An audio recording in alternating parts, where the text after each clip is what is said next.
says Mounties conduct investigations and patrol neighborhoods. So you'll be seeing officers in both uniforms in the weeks to come. Both the RCMP and the SPS are promising files will not fall through the cracks. We are looking at having an overlap between investigators coming in and investigators leaving, and we should be cognizant of the fact that it doesn't matter which police department, which detachment, people retire and people move on and other people come and take files. That's a natural course. Plans for the next phase of deployment are still being worked out. All contact information and police station locations will stay the same. In Surrey, Rhea Renouf, City News. As we approach a second holiday season dealing with this pandemic, there are myriad small charities across the province working to help meet the immediate needs of people in their communities. They often run on fumes and the unflagging dedication of a small staff. Let's find out how they're doing. Starting in Vancouver, British Columbia with Mike DeGagne. He's president and CEO for Inspire. And in the provincial capital in the Upper Beach, Shannon Craig, chief marketing officer for Canada Helps. And in Midtown, Lisa Cates, founding partner with the charity Building Roots, and Rafi Aaron, spokesperson for the Interfaith Coalition to Fight Homelessness and a coordinator for the Out of the Cold meal program at St. Luke's United Church. Great to have you four on our program on this Giving Tuesday, and I just want to start, I guess, with a bit of a fact file here, establishing the facts on the ground of what you folks are dealing with. So, Sheldon, if we can have that graphic, let's start there. This is from the Toronto Foundation's 2021 Vital Signs Report. It's kind of a report card annually on the state of the capital city in Ontario. And they tell us that a quarter...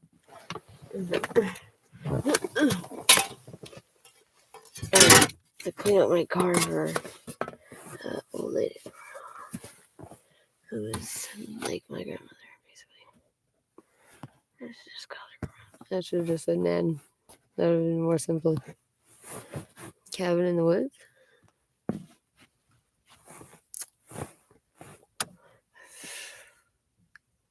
Oh my god, this is so stupid.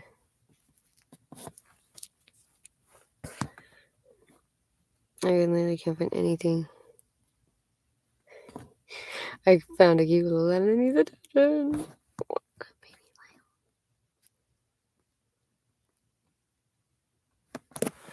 What? Is this all in in Montreal? I think when you tell somebody to go back to your country, there's a clear message, a message that this is my country. At least get new lines. Come on, guys. And so that is racist. Fucking be creative with your fucking racism. Especially in a city where a Pakistani family was murdered not too long ago. So to have another Pakistani family being told go back to your country, that's just not acceptable. A prominent Muslim community leader from London, Ontario is speaking out after he says his family became the target of an alleged racist attack.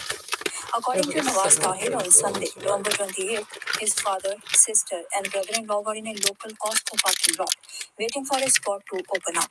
Tahir says they were unknowingly blocking another driver.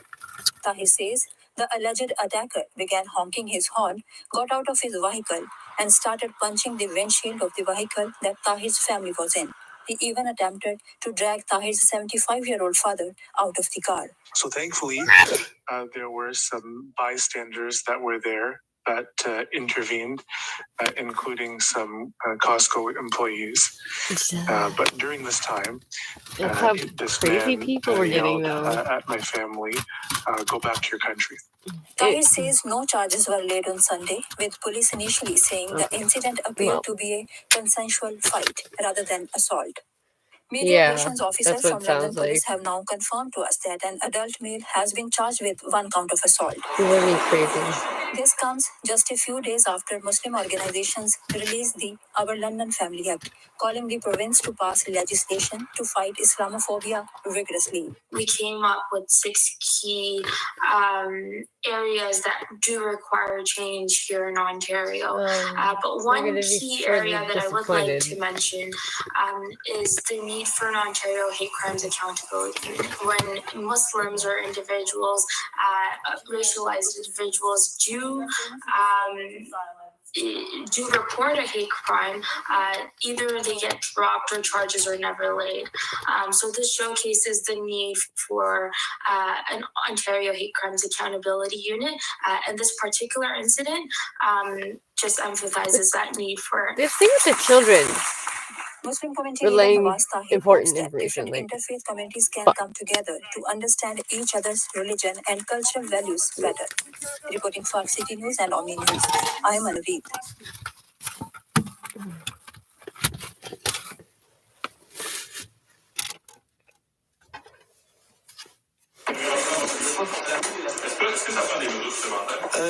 Écoutez, évidemment, comme tout le monde, on est en train de suivre le variant Omicron. La santé et la sécurité des Canadiens est toujours notre priorité. Yes! On se rappelle que Oh my God. c'est seulement des gens qui sont I vaccinés qui cannot peuvent arriver au Canada. Can't listen to you for another second. You're just the worst. Oh, God, you're the worst. Baby. Jordan.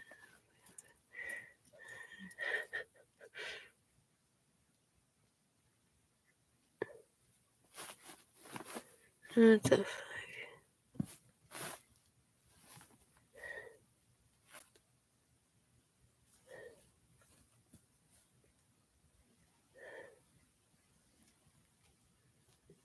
Mm-hmm.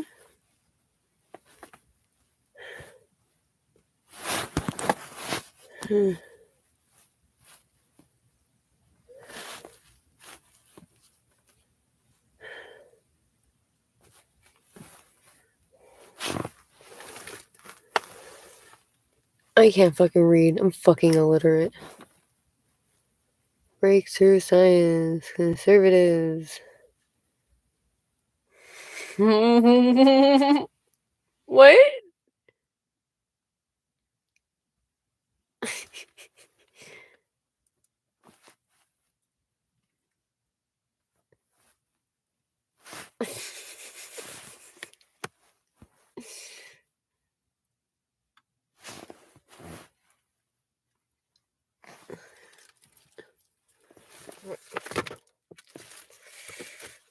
We're announcing the vaccination of children between 5 and 11 years old. Scientists have made sure that the vaccine is very safe for children. They'll receive a pediatric dose specially made for them. I know some parents will worry, and it's normal to ask questions for our children. You'll find many answers on our website, quebec.ca. Not from And I'll my say it's useful to board. vaccinate children for 3 reasons. First, even though kids are less likely to get sick, we've seen some of them have Never heard of anybody's like language symptoms development and like even receding without long-term like I don't know effects. Alzheimer's. Second, vaccination will help us keep our schools open. And third, children will be able to hug their grandparents safely. I invite parents to make an appointment with Click Santé. We'll start the vaccination tomorrow, and it's important to say that no children will be vaccinated in our schools without the consent of their parents. Regarding the third dose, people over 70 can make an appointment if they receive their second dose more than 6 months ago. The situation in Quebec is good. If we compare ourselves to other countries, we can be confident if we continue to follow public health rules, and it's thanks to all of you. Our nation is able to come together when necessary. So Thank you. You've mentioned that 80,000 people have already signed up. Someone at our office was trying to get an appointment for their child, and the next available date is December 7th. So did you anticipate such a huge outpouring of interest, and can the system handle it? Can Click Santé handle this? Look. We sure can, but Danielle, I'll let you answer that one. We all have short memories. I remember during spring, we were able to, Click Santé was able to absorb more than 200,000 per day. So 80,000 for the moment, and I'm sure you that number will increase probably significantly even tonight. The system can absorb everything. Our vaccination center fucking a Trump already impersonator? in December 7th. It's great, because we're gonna have appointments this week, next week, and the week after. So again, it's what you're saying right now. It's great. It's great news. What are you talking about? Maybe one thing that I would suggest, Danielle, that we explain to parents, and we didn't do in French, maybe we should do as well. One of the reasons that we start with appointment as opposed to without appointment is we are at the beginning of the winter. And we don't want long lineup of people with their kids waiting outside in line. So that's therefore why we recommend that people will take appointment, and that's probably the reason that we will see a surge of appointment at the beginning. That would probably level off over the next few days, but I just want to make sure, because I've discussed that with Danielle many times, we will never refuse a family going to the center of vaccination if they don't have an appointment for the second or the other kid. Okay, we prefer appointment at this time, but we will never refuse somebody that doesn't have an appointment, because we try to avoid long lineup outside, and that's the reason we prefer this hybrid approach: vaccination center with appointment, and the school starting next week. Mr. Debate, we also have a toll-free number, or let's say a family who doesn't have access to a computer, so we can register them through Click Santé as well. I also have So a you're not question getting about sued for some both confusion anymore? with the intervals between the shots. Health Canada is saying 2 weeks or 3 weeks. You guys are saying 8 weeks. And there's also confusion. I'm hoping maybe Dr. Rita, you could clarify this. If children are getting a flu shot at the same time, do they need to wait between the flu shot and the COVID shot? Can you clarify this confusion for us? First of all, it's clear that Health Canada is telling what has been proposed by the companies, and it can be done with a 2 weeks interval. But I would say that our own immunization committee, the SIC and the CCNE, the committee also from Canada, has recognized that 8 weeks is probably a better thing because of the effect on long-term immunity. And also it can prevent less side effects. It can have less side effects if you wait for 8 weeks. So the recommendation we receive from our experts in public health is 8 weeks. Now, for the situation of flu shots, it can be done most of the time. Actually, we prefer to wait 2 weeks in between the shots but if it is received or there is a reason for giving it together, there is no big problem.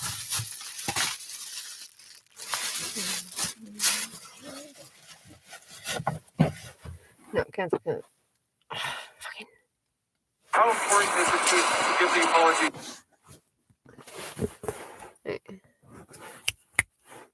How important is it to give the apology to the DMV folks? Extremely important. We're announcing the vaccination of children between 5 and 11 years old. Scientists have made sure that the vaccine is very... Okay. Mrs. Anglade, are you asking Danielle McCann to leave cabinet today or to apologize? I'm asking the government Legault to tell us why is it that he lied to the population, that he lied to Quebecers. They lied to Quebecers. They told Quebecers that there was a clear directive telling how we should deal with the virus back in January, February. It wasn't true. It wasn't true. So I want to know why they lied to the population. They lied because lying in front of a coroner is, I mean, this is. They said something that was not true. They said that there were directives that were sent to senior homes when it was not the case. It was not the case. So if they can prove it, please, they should feel free to do so today. But I haven't seen a single report showing that they did what they said they did. This is lying. Sorry. Do you think the coroner, I think she has the power, but should she reconvene Madame McCann to ask more questions, or Madame Blanche, for example, she's not well, but when she's better, I mean, but should in the immediate, should the coroner bring McCann back? The coroner should decide to do. What? Premier, just to go back over your comments about the Christmas season, the number of persons, you floated the idea of allowing the 10-person limit per household to go to 20 or even 25. Are you concerned that you're raising false hopes in making this statement? And because I remember last Christmas you had to go back. Yeah. Would you be worried about having to create false hopes? Okay. Last time I announced measures last year. What I did and what I said yesterday is I hope personally that we can increase the amount, the number of people in houses from 10 to 20, 25. I hope so. But we'll have a recommendation from Dr. Arruda next week. So I will follow the recommendation of Dr. Arruda. But journalists asked me yesterday, personally, what do you think? Maybe I should not answer these kind of questions. So I'm learning. You've been around a while. You must have learned that by now. Yeah, even after all these years, I still have a lot to learn.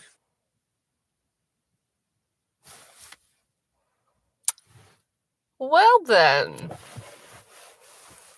Glad we're all taking this very seriously. Regarding the reports of CHSLDs, what the coroner is asking, she received you guys got in the the office. reports, Look at but in you. a condensed version, as you said. She says it's incomplete. I know how hard you worked during the pandemic. Yeah. But it's been lasting days now. It's becoming a free-for-all. You don't want that. No, I don't want that. And I've been clear and since the beginning, and I will continue to ask them to give all the information they have to the coroner. But what I understand is at the beginning, they were asking information regarding 5 or 6 CHSLD. Now they wanted 11,000 evaluations, and to help them, healthcare ministry, they've put a kind of resume together. So yes, it's a new document, but I told them give the 11,000. And the staff will do what they need to do with that. So they were just trying to help, putting together a resume of those 11,000 evaluations. But again, all the information we have, we'll give them. Why are you whining?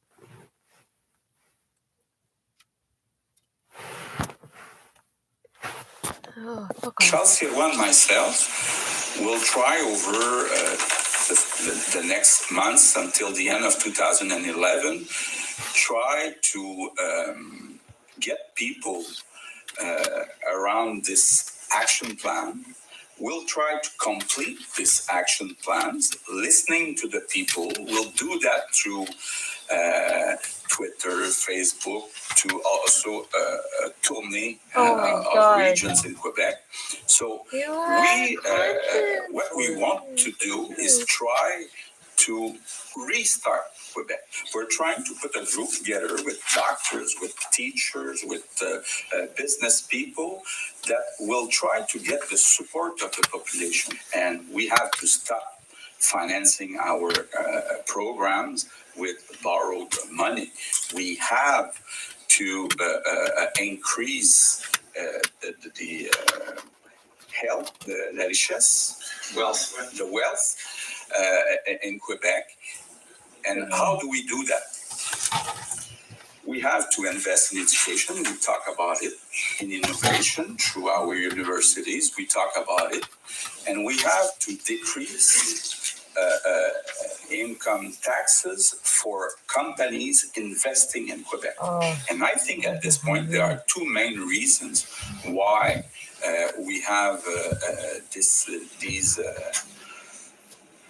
immobilisme in Quebec. First, the division of the Quebecers between federalists and sovereignists for many years is making people in different camps. I know people at the Parti Québécois who want changes. I know some at the Liberal Party, but right now they are in opposite camps at this point. And we have to face reality. I think that in foreseeable, avenir prévisible, foreseeable future. Oh my god, you had a heart and a soul. Majority of Quebecers so sad. Accepting the sovereignty of Quebec. What happened to you? But also, there won't be a majority of Quebecers and accepting a deal with Ottawa, because there's no appetite in Ottawa for an opening of the Constitution, and there's no rapport de force between Quebec and the rest of Canada for mainly economic reasons. So I think that at this point, making this constat,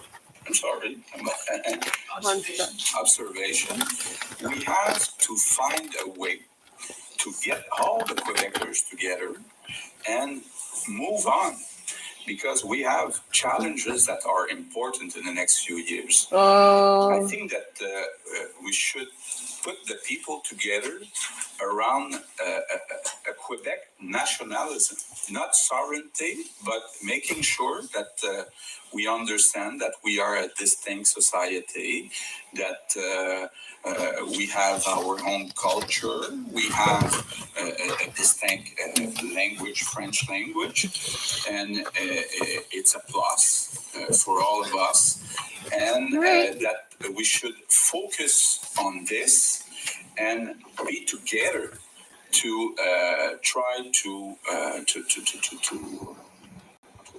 work on some priorities, few priorities. I think that if we really want to have a good action plan in Quebec, we have to work not on 50 priorities, but on few priorities. That was crazy. We're gonna duplicate that for sure, for sure.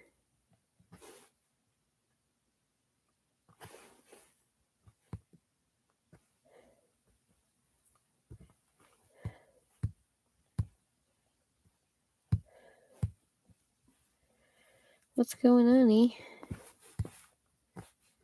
Oh, come on, don't start your shit.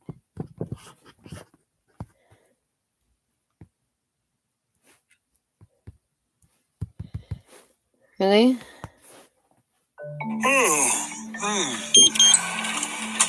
Yawn. 4 seconds. Boop. Boop. Why are you so off?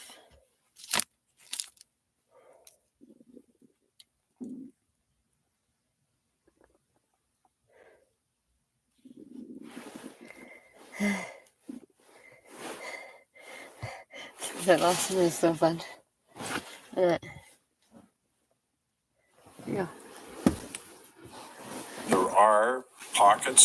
and significant pockets of the country where vaccines aren't happening because of those, the anti-vaxxers or whatever you want to call them, who have made significant headway in trying to convince parents they shouldn't vaccinate children. I was just looking at new data today from Orange County, California, with more than a few schools showing between 40 and 60% of children not vaccinated.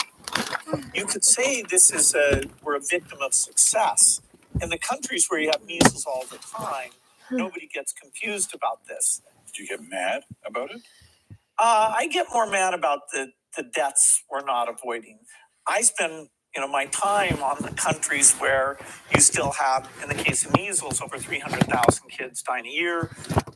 In the case of diarrheal diseases, over 1 million a year. There's 6 million kids a year still dying. Why aren't we getting vaccines out in Africa for diarrhea, for respiratory disease? Why don't we have a vaccine for malaria? Those are the things that I push forward. I wouldn't say I get angry, but I'm really impatient that we're not moving as fast as I'd like. You can catch the full interview this weekend on One-on-One. On Saturday, it's on CBC News. That wasn't fun at all.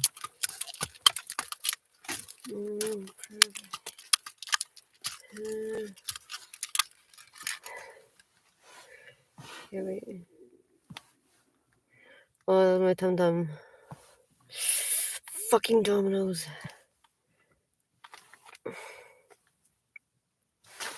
Plot is fine. Sure.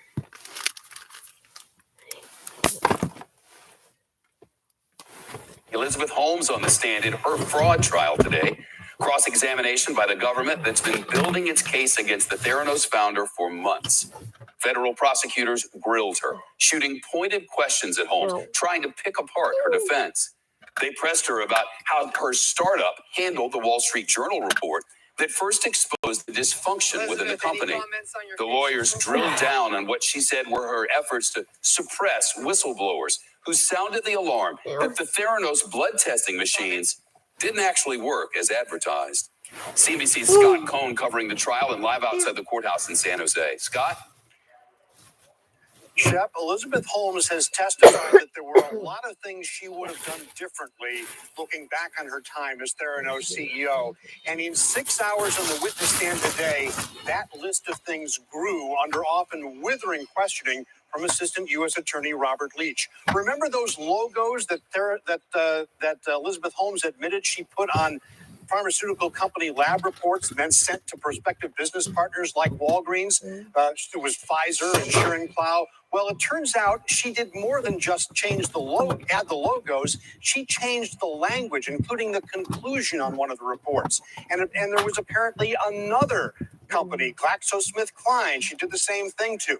She also testified, and we learned that Theranos was down to just about $15 million in 2013, just as it was about to launch its deal with Walgreens, catapulting the company into international fame. Over the last 24 hours, we have seen many sides of Elizabeth Holmes that we had not seen before. Emotional yesterday in that testimony about Sunny Balwani, her ex-boyfriend and the former chief operating officer.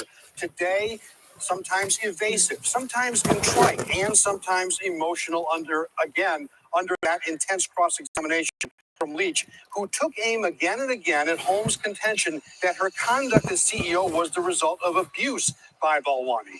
In court filings, Balwani has denied that abuse. He is scheduled to go on trial separately on 12 counts next year. Holmes emotional again as Leach had her read affectionate text messages between the two, and confronting her with message after message about Balwani telling her about problems at the company. That countering her testimony on direct examination that Balwani hid things from her. And in case there was any doubt about who is in charge, Leach said this. He said he was an at-will employee, Balwani, wasn't he? Holmes said he was. Leach, you could fire him at any time. Holmes, I could. Holmes acknowledged that she badly mishandled the initial reporting from the Wall Street Journal, the first negative articles about Theranos in 2015, aggressively targeting company whistleblowers and the reporter at the Journal, John Carreyrou. Then there was her interview with CNBC's Jim Cramer about that topic, in which prosecutors say she lied about the number of tests that Theranos could conduct. Now, the cross-examination is not over yet. She will be back on the stand, but we have a long break now. No court until Tuesday. She'll come back on Tuesday morning, and then the defense will have to do a lot of cleaning up. Shep? Scott Cohn, live at the courthouse in San Jose.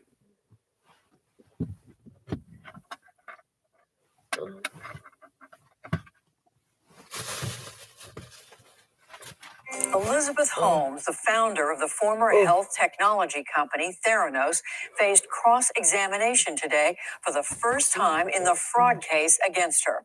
Federal prosecutors have called 29 witnesses over 11 weeks in an attempt to reveal the alleged deception that led investors and patients to believe the company could conduct a range of tests using just a few drops of blood. The startup collapsed in 2018. Rebecca Jarvis is the chief business, technology, and economics correspondent for ABC News and the host of The Dropout, a podcast about Holmes and the ongoing trial which is being held in San Jose. Rebecca Jarvis, thank you very much for being with us. The defense has only begun its side. The prosecution has spent, almost 2 months making this case, or even longer. If you can sum up what the prosecution was trying to do. Well, Judy, the prosecution has shown now in meticulous detail their allegations that Elizabeth Holmes was the one in charge of her company. Elizabeth Holmes on the stand in her fraud trial today. Cross-examination by the government that's been building its case against the Theranos founder for months. Federal prosecutors grilled her, shooting pointed questions at Holmes, trying to pick apart her defense. They pressed her about how her startup handled the Wall Street Journal report that first exposed the dysfunction within the company. The lawyers drilled down on what she said were her efforts to suppress whistleblowers who sounded the alarm that the Theranos blood testing machines didn't actually work as advertised. CBC's Scott Cohn covering the trial and live outside the courthouse in San Jose. Scott? Shep, Elizabeth Holmes has testified that there were a lot of things she would have done differently looking back on her time as Theranos CEO. And in 6 hours on the witness stand today, that list of things grew under often withering questioning from Assistant U.S. Attorney Robert Leach. Remember those logos that Elizabeth Holmes admitted she put on pharmaceutical company lab reports, then sent to prospective business partners like Walgreens? It was Pfizer and Schering-Plough. Well, it turns out she did more than just change add the logos. She changed the language, including the conclusion on one of the reports. And there was apparently another company, GlaxoSmithKline, she did the same thing to. She also testified, and we learned that Theranos was down to just about $15 million in 2013, just as it was about to launch its deal with Walgreens, catapulting the company into international fame. Over the last 24 hours, we have seen many sides of Elizabeth Holmes that we had not seen before. Emotional yesterday, a testimony about Sunny Balwani, her ex-boyfriend, the former chief operating officer.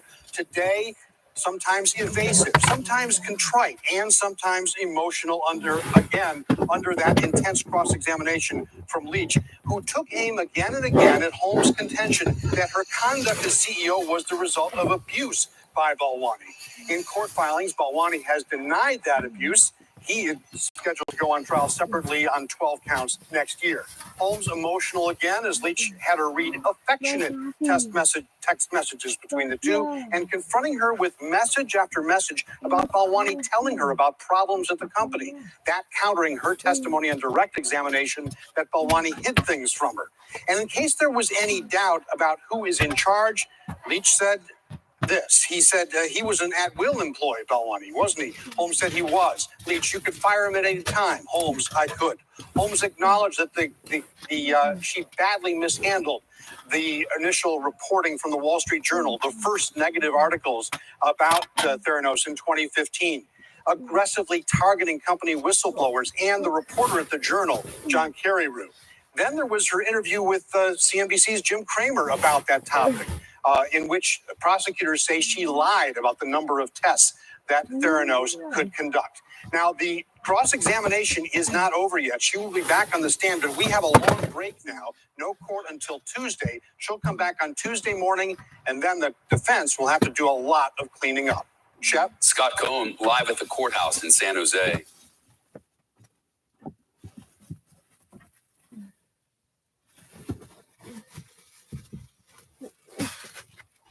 FunStretch Tom Lee is on the phone. Tom, you there?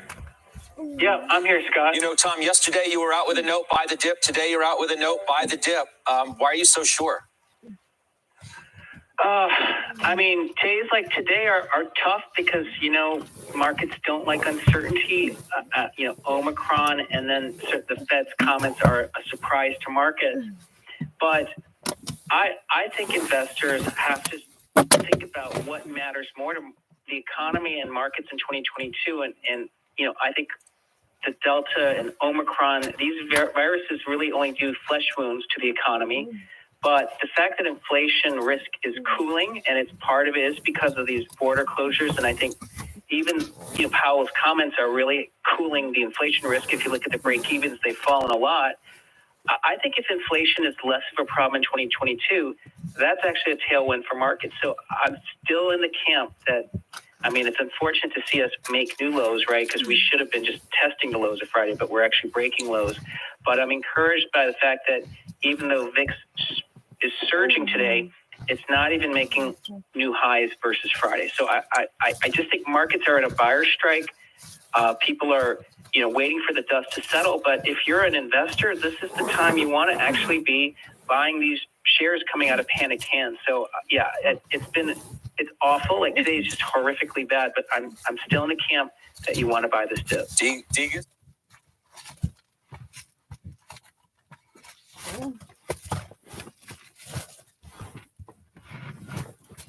A big down day on Wall Street, but take a look at what worked today. Apple shares ending the day up more than 3%. So is this the ultimate safety trade? Let's get to the chart master, Carter Worth, to break it all down. Carter. Well, you point out the single most salient and important endpoint. Up today in a tape that was exceedingly red, which is to say no one has to buy or sell. Unless, of course, you have a margin call. And the fact that people chose not to sell Apple in and of itself, and actually to buy it, third highest volume day of the year, means a lot. So let's look at a chart or two, a table or two, and try to pull it all together. Basically, the first one, Apple is essentially a laggard that is just coming to life. So the top panel is Apple, and you see it's been ascending. But the bottom panel is something altogether different. Apple's basically been dead flat and underperforming to some extent the S&P for the better part of 12 months. So take a look at the table that comes next, and this really puts it in context. This table shows the performance. Apple had a blow-off peak in September of 2020. And those numbers are very stark, right? From September 2nd, 2020 to present, Google's up 73, Microsoft up 46, S&P up 30, and Apple up only 23. Meaning it's been a real laggard since that blow-off. Now take a look at the next slide, data table. But what's happened over the past month? The exact opposite. You have tremendous performance from Apple. So relative strength, one of the great factors in investing, is showing us that something is going on. Now, 3 charts.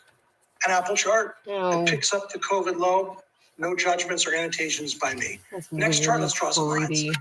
One way to draw the lines, this is what my eye sees, and we are moving above that upper bound. And then the final chart, it's a short-term chart. It really puts it all in context. This is the definition of a breakout, a textbook move to a new high. So if you look at all the factors that one can look at, earnings revisions or evaluation or balance sheet leverage, over time, one of the great factors in investing is relative strength. Today's relative strength in and of itself is nothing short of shocking. So back to Microsoft, Carter. I couldn't help but to notice the big gains that we saw at 46% and then unchanged over the past month. Is that just a rest, and is that a positive sign actually for Microsoft? Well, so Microsoft's been obviously a great performer, but it's not exhibiting the same characteristics day to day, week over week that Apple is. I would rather be in Microsoft than the S&P. I'd rather be in Microsoft than a lot of broker dealers or other cyclical stocks that are showing real distribution. But if one had to choose between Apple and Microsoft, by my work, Apple's the winner. Self would you rather, which I will allow. Carter, thank you. Carter Braxton Worth of Worth Charting. Would you make the same choice, Karen Feinerman? Well, I have them both. So I don't know. I guess not then. I have them both. I keep them both. I think they're both great. And yeah, it's not a terrific answer, but that's my book. I guess it's like asking which child you love more. Dan Nathan. Exactly. I do have a favorite, though. But no. Dan, I'll ask you. Just kidding. Yeah, I think the more interesting question, Mel, and Carter just said he'd rather own Microsoft than the S&P 500. I'd actually rather own the S&P 500 for a lot of what we've been talking about is the poor breadth. We already have a lot of stocks that have been marked down. I think there was a stat about how many stocks are more than 50% of the S&P 500 are down more than 10% from their recent all-time highs. So to me, I think you have the idiosyncratic risk of any one of those two names that have gone up straight up. They have gained like $1 trillion in market cap, those two stocks in less than 2 months. So to me, I think there's risk there. If there's any reason to have any hiccups in these Q4 results or their 2022 guidance, I'd just much rather not have that idiosyncratic risk in the S&P. I guess it also goes to which adventure you choose, Tim, and you outlined a couple of them in terms of, do you want to be in the sort of the reflation trade on the belief that there's going to be greater inflation, or do you want to be in this sort of secular growth trade, so because you're seeing economic growth slow down? Well, I would rather be in the reflation trade. And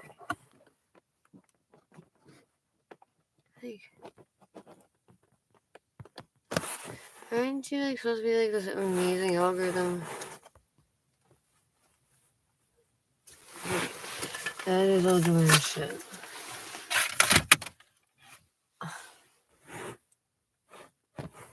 Oh.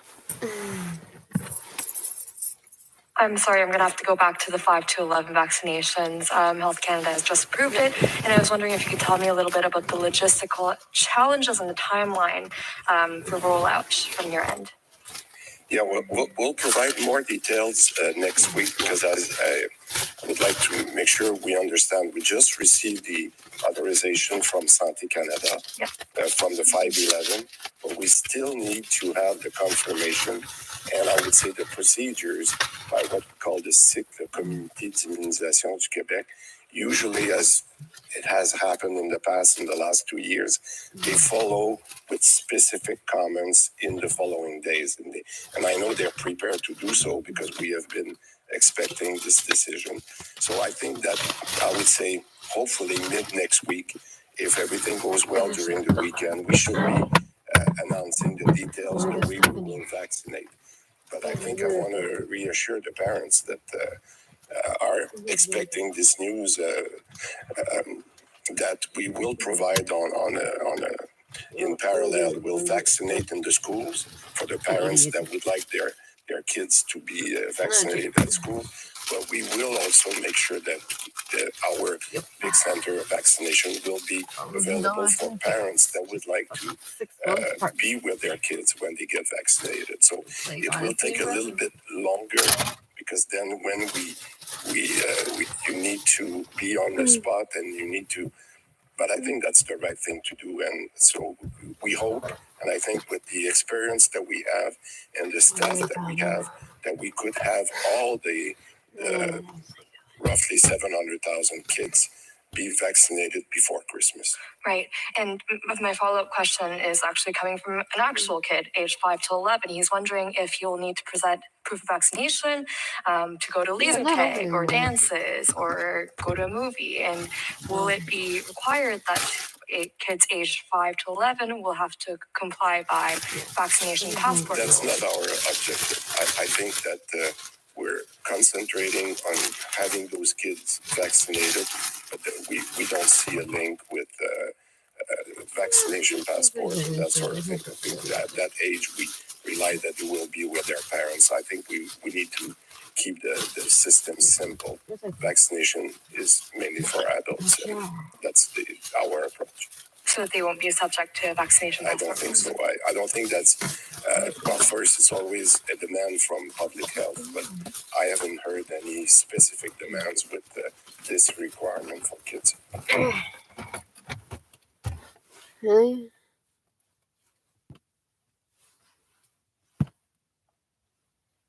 So basically for you, the fact that Mr. Legault is linking the vaccination for children aged 5 to 11 years old to the lifting of the public health emergency, that has nothing to do with science. It has nothing to do with science. It has nothing to do with the public interest in our democracy. It has to do with politics. That this government wants to hold on to the emergency state and the governance through decrees by all means. And they're trying to make us believe that it's science to say that you need a certain group to be fully vaccinated before you can lift the emergency state, which is not true. And we have demanded on several occasions that we get back to genuine democracy. And it's, again, dishonest from the government. Okay. The confrontation you're having with unions, that's the way to get results. It's not a question of confrontation. It is. No, it's not. Like it. No, it's not. Because take the GP, a general practitioner, Gaëtan Barrette, after years of negotiation, end up with the Bill 20, where in this bill he said, if you don't take in charge so many patients, we will cut your salary by 30%. We are at this level right now. And I don't think it's a good idea to cut 30% of salaries of all GPs. All right? So we have to continue the negotiation. But the GP, right now, they don't want to see any penalties, but they don't give results. So my responsibility as the Premier of Quebec is to give services to the population. And right now, we have 800,000 Quebecers waiting for a family doctor. So we need to continue the negotiation. Whoa, oh my God. We have not to exclude the tabling of a bill soon. Those negotiations, have they started? And are they at the table? And what is the move there? Do you think you can make progress? Because there are a lot of people waiting for a family doctor. I really hope so. I really hope that they will take that seriously. I think that Quebecers need to get a family doctor. And I think it's their responsibility to at least propose other solutions if they disagree with our solutions or the solution of Gaëtan Barrette. Negotiations with the GPs, but you're also negotiating with the unions. And today we heard Minister Dubé talk about the nurses union, and you're also negotiating with educators in daycares, and they all seem to be pushing back against your government, even though you have promised a lot of incentives to a lot of people. So what is happening with your negotiations? Why are you seeing so much pushback? First, we have to understand that we already have an agreement with the nurses, with nurses unions. We have a new collective agreement that has been approved by nurses. Right now, they disagree on the new premium that we offer them, $15,000.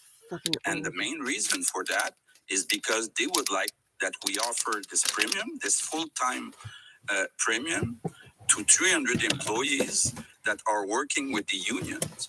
So we think that the purpose of this 15,000 is to convince nurses to work full-time instead of part-time. It's not about paying people to do union work.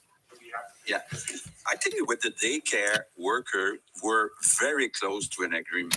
We offer up to 20% of salary increase. It's about what they were asking for, so I think we're very close. The problem we have right now is that unions would like to renegotiate other employees, like the one being in the kitchen or doing the nettoyage, how you say that? Cleaning? Cleaning. So Yeah. to be Okay, fair whatever. with people, workers doing the same job in schools, God, for it's example. so So sad we seeing cannot it, like, give just, like, more to 6 these years employees, ago. and He was a the fucking objective at the competent beginning human being. was to increase the So they just salary got of destroyed that fast. educated workers.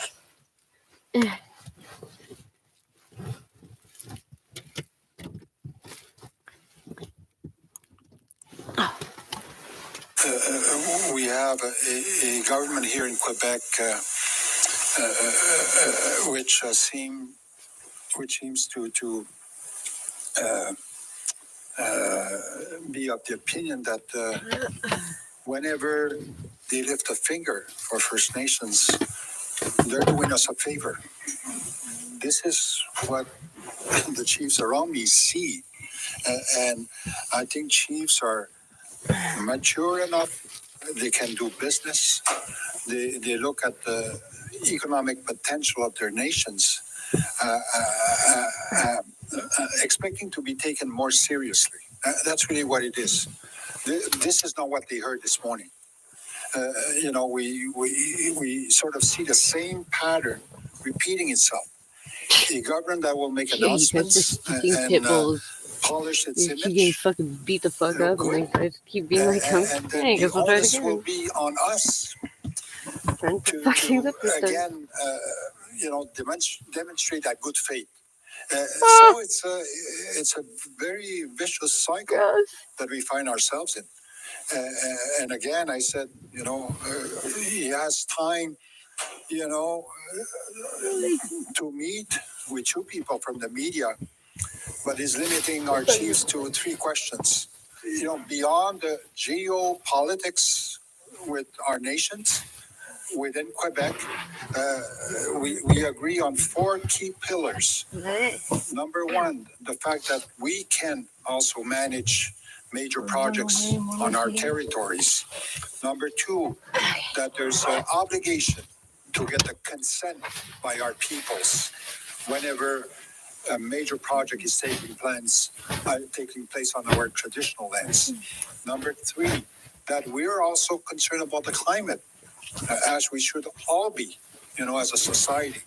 And then number 4, Chief McKenzie, speak to that. What is the share that comes to us from, the over-exploitation of our natural resources? And there again, we seem to have that very paternalistic attitude from this government that, I can sit down with you guys. I can sign agreements, but always that same attitude that, they're doing us a favor. So to me, the whole spirit of this engagement has to change, because the chiefs behind me, don't want to play in that movie again. Fuck, man. That's like, Premier, did with the ombudsperson's report that came out today, which levels a fair level of blame at the government, in all of the time that you were working on the pandemic, did you think that it would come to this, that it would be so negative on your handling of the pandemic? I think that with the information I had, I did the best I was able to do at the time. So it's tough to take decision when you don't have all the information. And the information I had at the time was that we would have problem in our ER, in our hospitals, not in our long-term care facilities. That's the first point. The second point is, of course, at the beginning, we didn't know that we would miss 10,000 employees in our long-term care facilities. So it's easy Monday morning to say, okay, you must have done things differently. But I think that with the information we had, we did the best that we were able to do.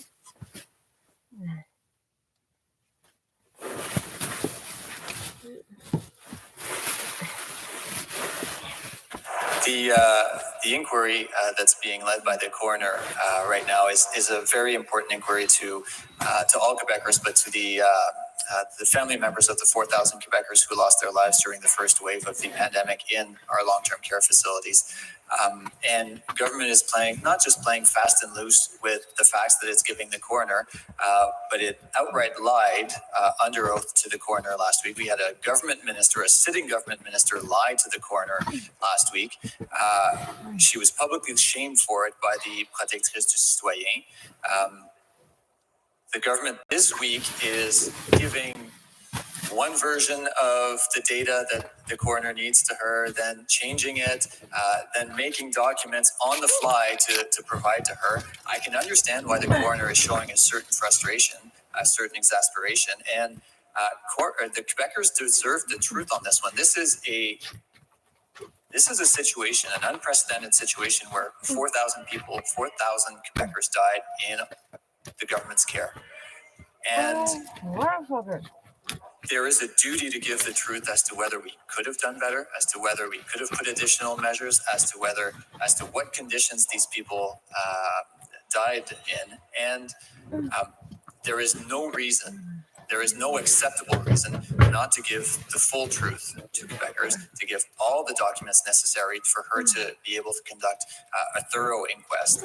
And the government needs to realize that this is not just another file. This is one of the most significant inquiries that we will see in our lifetime, and it is completely unacceptable for the government not to be fully transparent with Quebecers and the family members of those 4,000 people.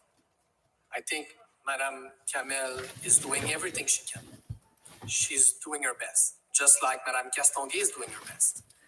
But the coroner is being blocked by obstacles that are on the side of the government. It is not normal, it's unacceptable that we're not able to have those documents. Those documents should be given without any further delay to the coroner. And that's, for me, a perfect example why we need a real independent inquiry, global inquiry on the management of that crisis in Quebec. You promised those reports last week. The premier has given us 4 or 5 different versions of facts in that history. We need to start over again the real national public inquiry on that issue. It is very troubling, and I'm very, very curious to know whether the premier and the people around him were aware that those documents that were put forward before the coroner were actually fakes. I would like to know that, because they are not genuine documents. If that information is confirmed, if the who in the government was aware that they were actually putting forward documents that are fakes, it's very serious. And we already know that they lied, that the government lied before the coroner. So I really hope that the coroner will bring these people once again to give a full testimony as to why they didn't say the truth. So not just Mrs. Rosebush, but other representatives of the government, including Mrs. McCann. Exactly. Are you putting pressure on Mr. Legault to participate in the inquiry? We would be more than happy to hear him about that, on that. However, he already declined the invitation.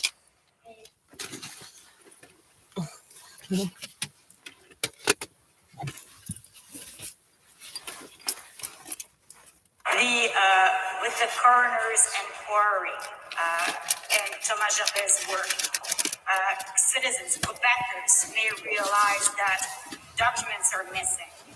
The ombudsperson, Marie Vinfret, said in her status report, her progress report published last year, that she would investigate the health ministry and public health authorities, and she will analyze documentation received from the health ministry and other various sources. What are your expectations? Do you think that the ombudsperson can shed some light of what's happening at the coroner's inquiry regarding documents missing? We hope for the best, But if our government is in the business of trying to destroy or trying to make disappear certain pieces of evidence, it's a difficult task for our institutions to shed a genuine light on those issues. So let's hope for the best. And if the ombudsperson has her special report is very, very, complete, and then you have the coroner's inquest, why are you still going after this public and independent inquiry on the whole government management of the crisis? The proper way to have a clear idea of what happened and what we can improve is to go with a public and independent inquiry.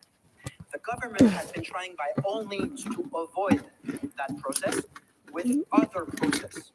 So we will read the report, but normally what should be done, if the government wouldn't fear that the truth comes out, what they would do is they would have that public and independent inquiry. They didn't do that because they don't want to shed light on their own responsibility on how the first wave and many deceased people, how that was managed. Documents missing, that's even another proof. Exactly. Now that we know on top of that, that the government is trying to hide evidence, we need a full and genuine, reliable process, and that's a public and independent inquiry. Press conference, it's part of the strategy to hide some information and to basically have the spotlight on a different topic than the ombudsperson special report.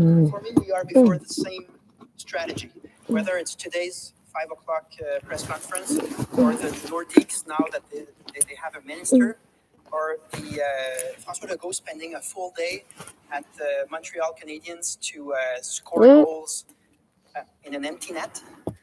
All these are designed so that the conversation is not on important topics, and that's called diversion. What is happening today? Exactly. You focused a lot on being careful about gatherings in homes, no more than 10 people, etc. But we're seeing gatherings obviously now in bars, at the Bell Center, 20,000 people. Are we looking at having to restrict those, or why are we not being more restrictive about those and focusing on those gatherings? For the moment, this is the key word. It's not in the card. Because we've been asking, and we've been asking that to the Bell Centers to make sure that there were reasons why we thought this was possible. There is